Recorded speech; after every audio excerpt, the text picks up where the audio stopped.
Welcome back. We are starting Halloween weekend and many events are going on throughout the community leading up to Monday, the big trick-or-treating day. Joining me this morning to give us some advice on keeping our kids safe this holiday weekend, Kathy Wall, the Safe Kids Program Director. Thanks for being here. We appreciate it. We said we look very Halloween-y, right? This was planned. It totally planned. We messaged each other this morning, maybe. All right, so tell us a little bit. Halloween's supposed to be so much fun, but it is important to talk about safety. It is, and this year we're expecting a big year for Halloween. I think so, too. Kids have been cooped up for the past couple of years. So on the flip side of that, we also know that kids are 2 times more likely to get hit by a car on Halloween. And every year we have over 4,000 reported injuries of kids. 50% of those are pumpkin carving related. Okay. So for pumpkin carving, we want parents to let the design and the seed scooping to the kids and leave the cutting to the adults. Yeah, good idea. We're doing that tonight as well. Okay. So yeah, we'll keep that in mind. A lot of kids already have their costume. We were talking about costumes here a little bit, but if you're still planning a costume or perhaps you have a costume, there are some things we can do to those costumes to make them even more safe out there. Absolutely. So one survey that we have is that 82% of parents did not include visibility with their costumes. So that's reflectors, glow sticks, even a flashlight makes a big difference. Make sure the costume fits your kids. A lot of times families will hand me down costumes, so make sure the costume fits. Also, we really don't recommend the costumes that are inflatables, have long capes, or even tails. Those are all just tripping hazards. Sure. And so you just want to make sure that they're going to be able to navigate trick-or-treating without having to step over their costumes. And of course, a lot of times you go to these neighborhoods and you feel so safe. I know we have a kind of a small little community. It's a gated community and everyone kind of knows everybody. And so the kids just kind of run wild. Well, at the same time, there could be the pizza delivery person going through, guests in the neighborhood that aren't familiar with the neighborhood. So what advice do you have for parents to hand down to their kids when it comes to just kind of walking around and being safe? Oh gosh, with trick-or-treating, active supervision. So trick-or-treat with your kids. Plan your route ahead of time. So we really recommend going corner to corner, cross, and then corner to corner. Don't cross mid-block.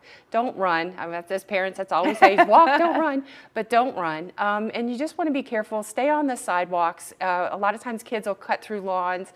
They'll cut through the middle of the block because the house across the street is giving out the full candy bars. That's dangerous. And the trick-or-treating hours are typically between like 5:30 and 9:30. So drivers beware. There's going to be more kids on the street and possibly not paying attention. And they've been saying it since I was a kid. Check the candy for parents. Always good to just double check everything. Check the candy. Wait to tap into that candy till you get home. It's hard, but do it. Parents, put all the candy out on the table, take a look at it. You want to check for anything that your child might have allergies to. And also there's so many candy lookalikes out there right now.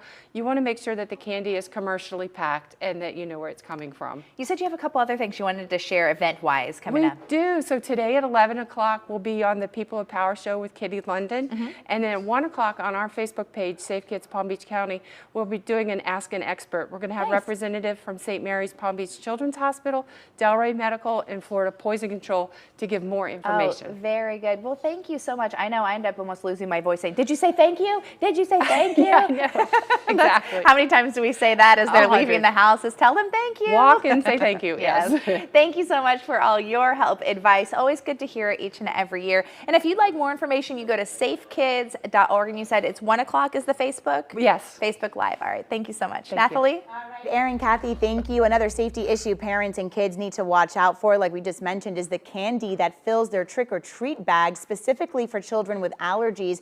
Knowing which candies they can and cannot eat can be confusing. ABC's Morgan Norwood has some helpful advice to keep everyone safe this Halloween.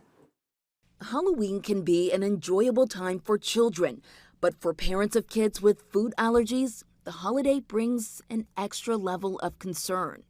Children with allergies to nuts, eggs, milk, or wheat, all common ingredients in packaged candies, can have severe allergic reactions, including anaphylaxis, which can be life-threatening. Snickers, Reese's Pieces, M&Ms, Almond Joy, my favorite, Milky Way, Twix, do contain allergens such as milk, soy, peanuts, potentially wheat. These candies tend to have a higher amount of allergens compared to other candies, such as gummy candies or non-chocolate based candies.